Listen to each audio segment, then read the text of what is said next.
This is the new American media. Yes. Yes, it is. Yes, it is.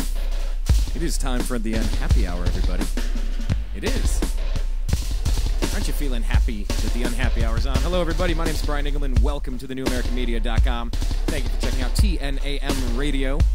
This is our sports segment, our sports program like Pilgrim. Thank you for checking it out. We have been talking so much basketball lately. Of course, the Ohio State Buckeyes let us down. The whole Final Four thing, championship game, trying to get there, didn't work. Indians kind of, they've shown us a little bit, and they've kind of disappointed us a little bit, too. By the way, you're listening to Johnny Rabb on the drums. A song called Metro by my buddy Sean Flynn. Anyway, talking a lot of Cavs and talking Lakers, because if the Lakers make the playoffs, we get that draft pick, so that's obviously something that interests me. I want the Cavs to get as good as possible, as quick as possible, so they can keep Kyrie around. The kid could become an MVP player, as we saw in the All-Star game this year, for sure. So all that being said, man, do you guys realize that we're getting, and girls, do you realize that we're getting very, very, very close to the NFL draft? And for Cleveland sports fans, this is our Super Bowl. This is our favorite time of the year because hope springs eternal. There's always next year. At one point, it might be this year. Who knows? But we do a segment called Strictly Browns. And I believe that's what we're going to do today. We're going to talk with Brandon Odell, a radio co-host of mine from back in the college days at Bowling Green State University. And we're going to talk about the Cleveland Browns, kind of who's available in the draft. We have a lot of stuff to talk about. We can't get to all of it today. But I think we're going to kind of talk about that first pick and what we should be doing with it. Because really, you screw up on that first pick, that sets you back so many years. You really have to nail that. I mean, look what happened when the Ravens got Ray Lewis so many years ago. For a decade and a half, you have a pretty awesome, one of the best linebackers ever. So, let's bring in Brandon. See who he thinks we should get.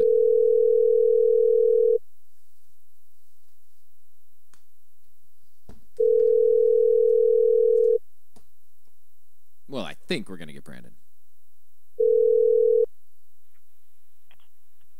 Oh. Good morning, Mr. Brandon. You're live on the air. How you doing, sir?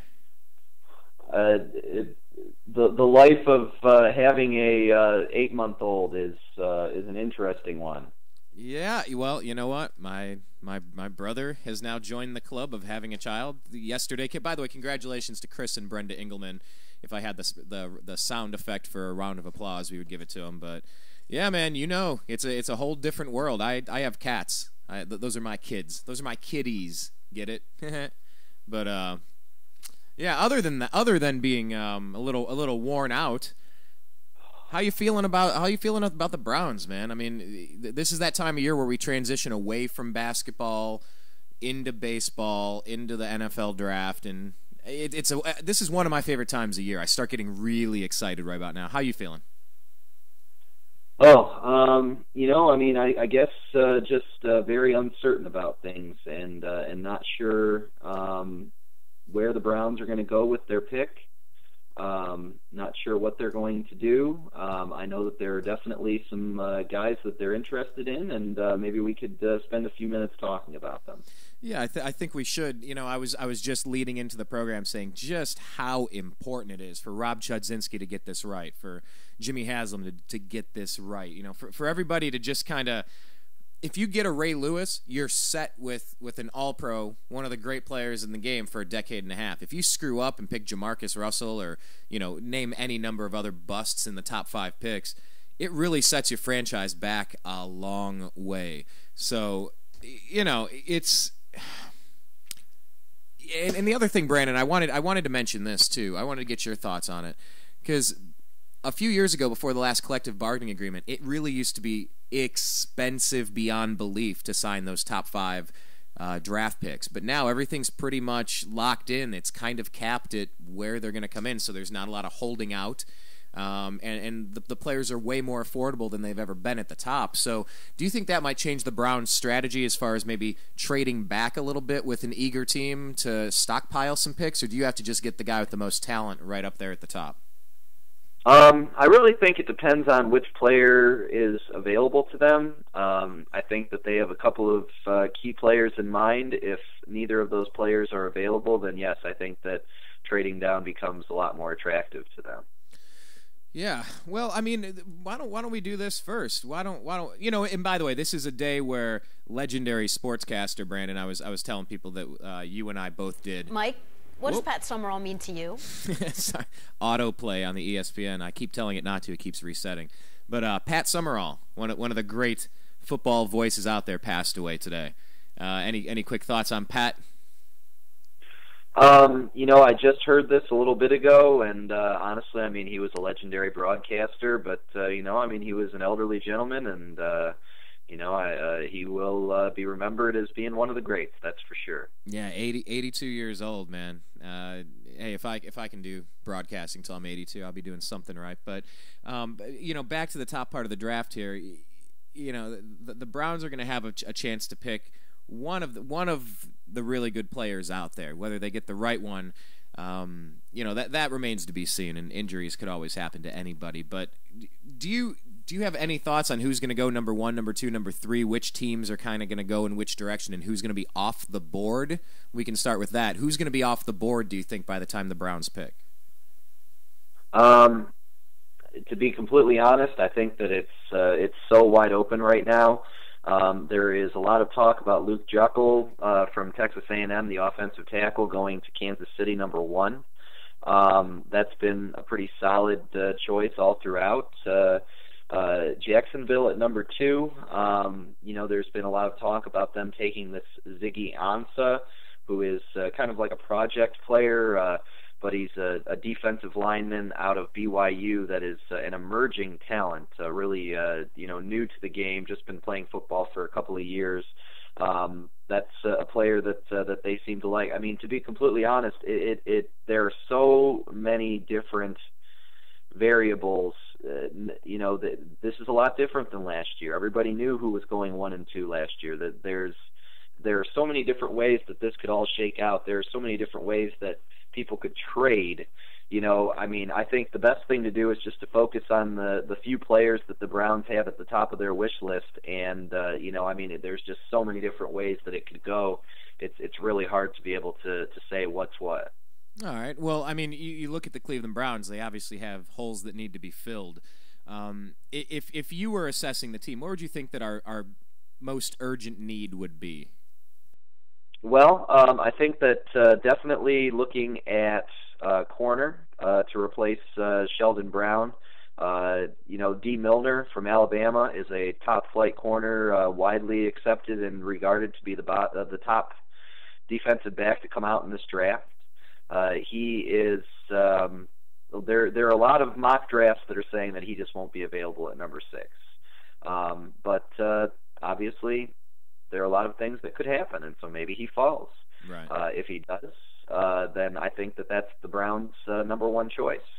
D. Milner out of Alabama. I think he addresses a clear need, and I think that he instantly makes your team better. Now, the argument that a lot of people are making is, what is more important, a top-flight DB who can cover the receiver, or a top-flight rusher who can get after the quarterback? And there's a lot of argument to be made that no matter what, a great quarterback is going to beat a great defensive back every time if he is given the amount of time to make plays. And that's where the Browns' need for a possibly another edge rusher comes into play. Oh, okay, now let's pause here, because for the people that are not aware, Brandon and I actually did not perform. We did not play in the National Football League, just to clarify that right off the top. But we both did play in high school, and you played defensive back in various capacities, and I played an outside pass rusher as the right defensive end.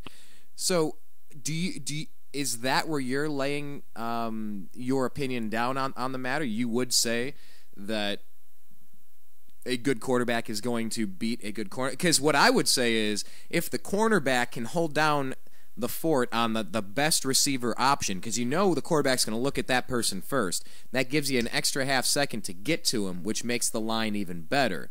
I would probably say it's more important to have good coverage. What about you? Well, basically, I mean, all things considered, if D. Milner is available, he's their best pick because it's the most glaring need. With them picking up Paul Kruger in the offseason and free agency, Jabal Sheard possibly being able to make a solid transition to the 3-4 defense, you have two starting edge rushers. And then you have, some other guys that certainly can come in and hopefully be able to make some plays. So you don't have anyone like that is going to be opposite Joe Hayden as far as a clear starting defensive back on the roster right now. So, I think that D. Milner is the clear top pick if the Browns get their way. Well, yeah, let me bounce over to this real quick, because so that's going to kind of take the number one thing. Let me, before I get to this, because I want to talk about Jimmy Haslam real quick, because his company was raided by the FBI. That's just a weird day. I want to get to that in a second, but let's say for a second D. Milner is gone. He's off the table. Who do you think the Browns would take if Milner's off the table? If he's been targeted as our number one and he's no longer there, who do you think we bounce to then, if we have to? If Deion Jordan out of Oregon is available, he is the 3-4 outside linebacker that all of the scouts are drooling over right now. He has the size, he has the speed, he can cover tight ends, he can cover receivers, he can do just about anything. So he would be an equally as viable option, especially if D. Milner is already off the board, which many teams believe that he would be. So I would say that would be your number two option. Ziggy Ansah, who I already mentioned as a very raw but extremely talented player out of BYU, if he's available, that could certainly be an option, and I don't think anybody would really scoff at that. I would say that those three are their three top choices right now. Okay, and we know that the Cleveland Browns don't have a second-round draft pick this year, so that's going to kind of change the strategy a little bit, don't you think? Well, that goes into the whole thing about, okay, if those players aren't available, then maybe they try to trade down. But, let's be honest. The second-round draft pick that we used to pick up Josh Gordon addressed a clear need, and he is clearly better than any wide receiver that's available at the top of the draft, at least in my opinion.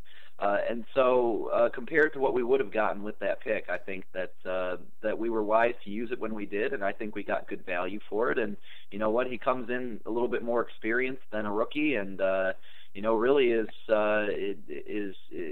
his stock is only rising. So for anyone who's really discrediting that pick, I think that it ended up being a really good choice, and it's already paid dividends, and I think it's going to continue to do so. So you just pick the best player that you can get in the top of the draft. If there are teams that are really trying to get in there at that pick, and we're able to move around a little bit. I mean, there are so many different variables. Like I said before, it's really, really hard to say, okay, well, this team or that team is going to try to trade with the Browns.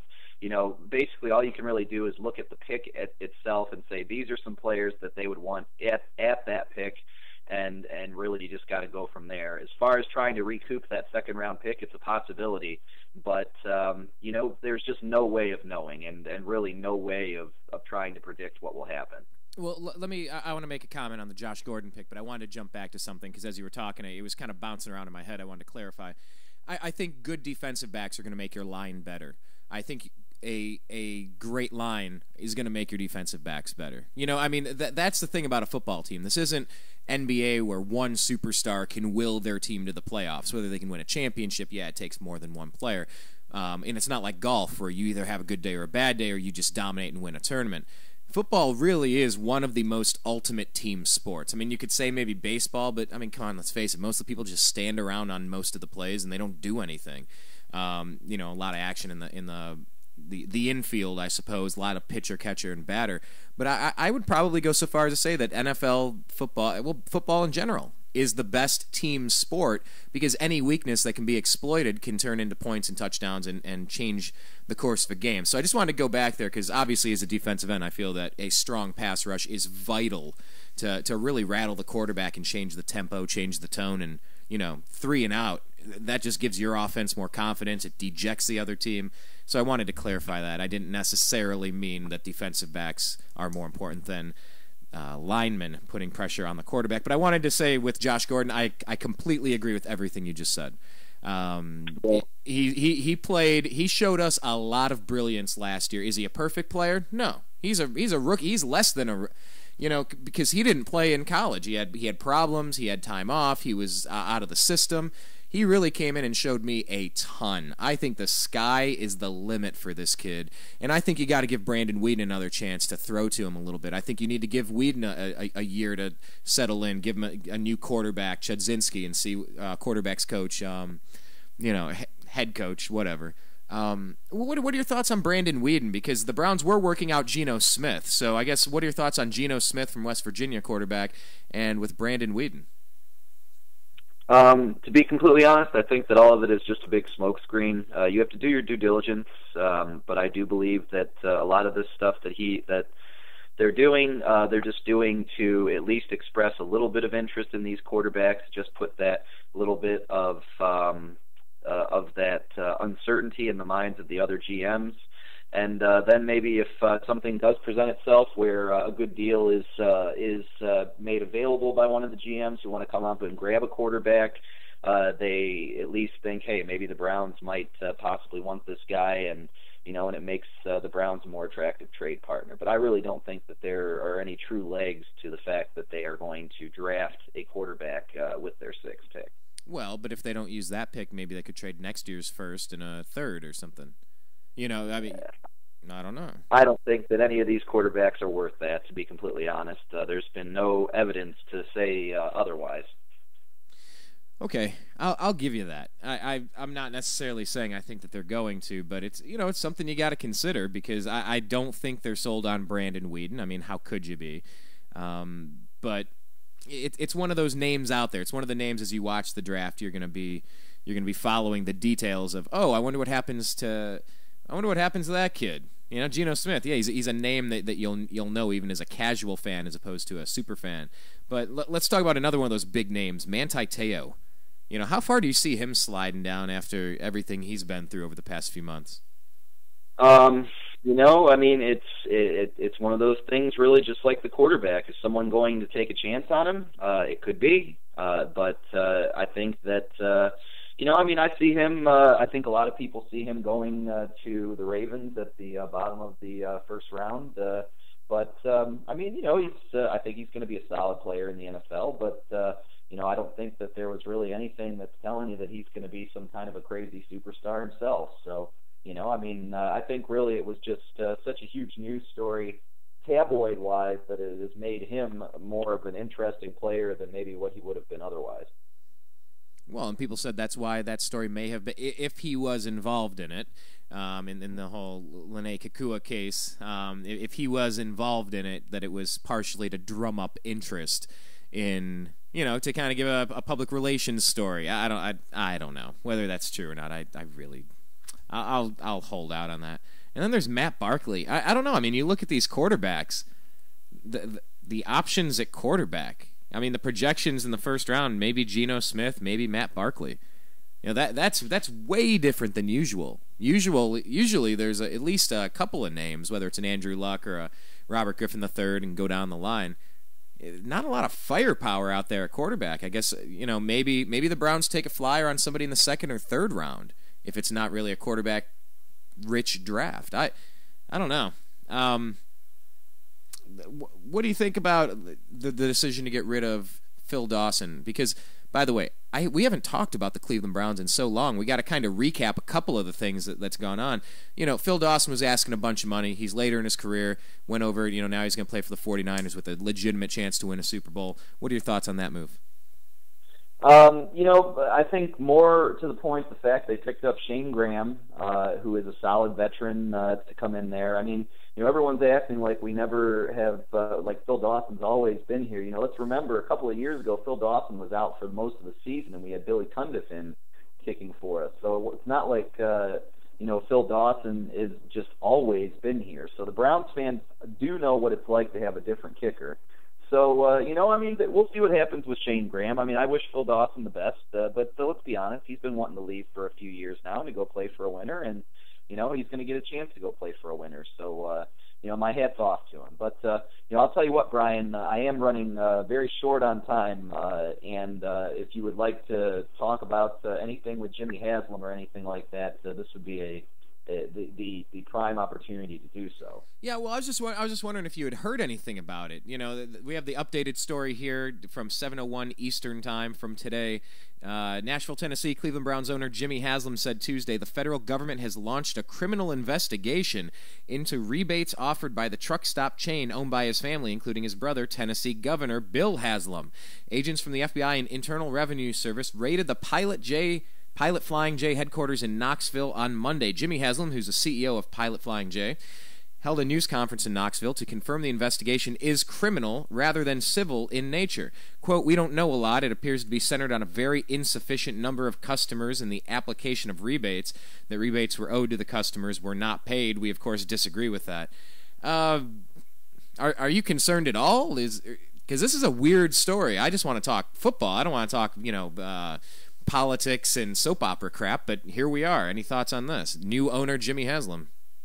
To be completely honest, I mean, I don't know enough about everything. I think as more details come out, I think it'll be a lot easier to make any claims about things. But, as of right now, we don't know anything other than just that this happened. I mean, he's not under arrest. Sometimes these types of things take years for everything to settle out. So for us to be thinking that all of this is going to be culminating in the next few months, I think is probably pretty short-sighted. This is something that could possibly not be settled until 5 years from now. So I'm not going to get myself too worked up about it. I think if it was a bigger news story, then it would be at the top of the headlines on ESPN right now.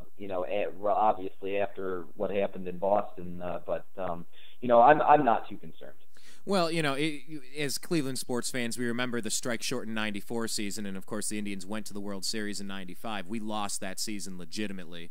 You've had the strikes. You've had a lot of years and injuries to certain players, and when LeBron leaves the Cavs, all I'm saying is that there have been a lot of lost seasons that never get off on the right foot. They're always chasing their own tail. They're always cleaning up yesterday's mess and can never get focused on tomorrow.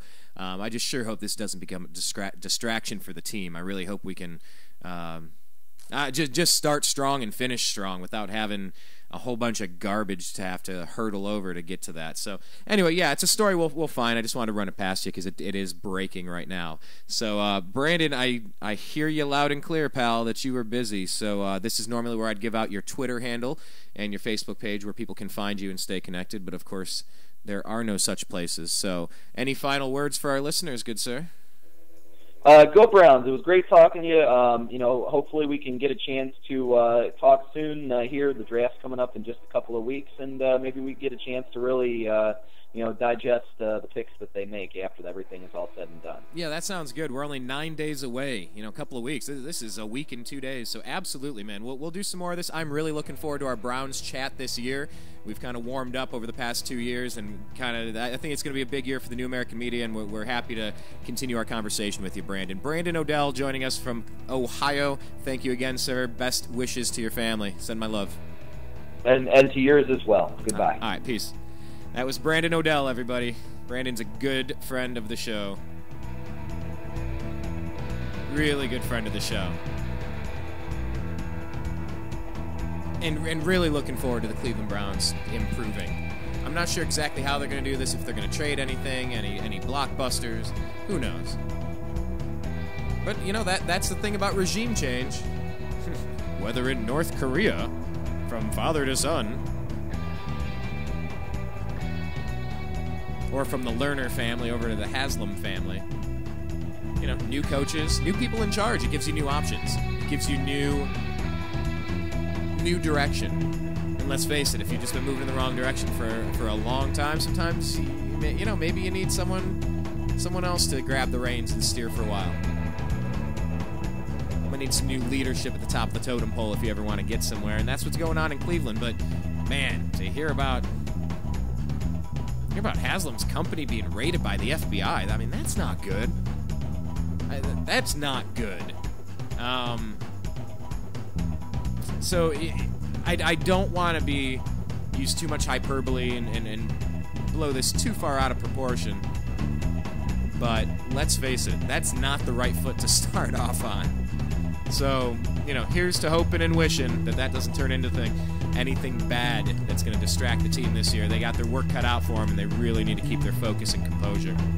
My name's Brian Engelman. You've been listening to the Unhappy Hours Strictly Browns segment with Brandon Odell.